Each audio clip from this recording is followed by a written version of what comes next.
4th of October 1957, the start of the space race. Today, a new moon is in the sky, a 23-inch metal sphere placed in orbit by a Russian rocket. Launched from the Baikonur Cosmodrome, Sputnik orbited every 98 minutes, broadcasting a radio signal to the Earth below. It was a major event. It was the start of the conquest of space by the Soviets, which nobody was expecting. We were expecting it to be the Americans, of course, who did come along later, but it was a major panic in the capitals of the West, knowing that the Russians, the Soviets, were capable of doing such a thing. The satellite was built by Energia and led by chief designer Sergei Korolev. One of the original Sputnik flight spares hangs in the state company's private museum.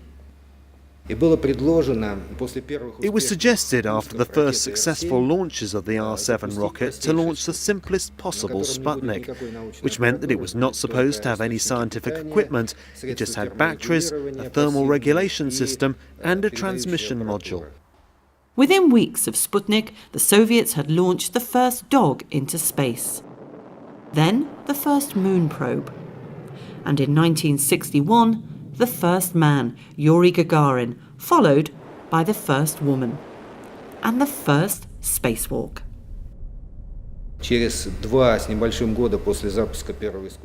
The government issued the program of the future exploration of space.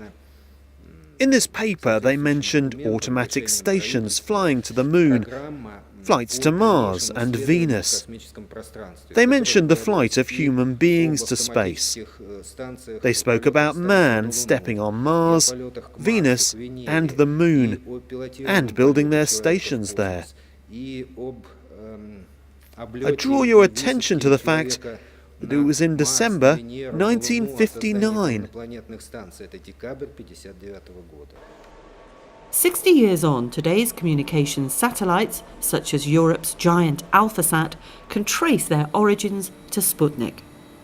And every astronaut bound for the International Space Station still blasts off from Baikonur. These days, however, it's all about international cooperation rather than competition. Я думаю, сейчас даже не столько важно, I believe now it's not that important in which field we are first. What matters is what we're aiming to do with our partners. I mean those really important breakthrough explorations. Among them is ExoMars, the second stage of which we're going to launch in 2020, and now we're in the phase of active preparation.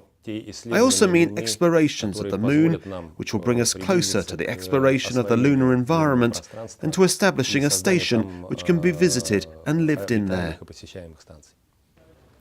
At the Cosmonautics Museum in Moscow, visitors can see the relics of humanity's first steps into space and marvel at the engineering and ambition of those early missions. They can also look forward to the next 60 years in space, with nations working together on missions to the moon, Mars and beyond.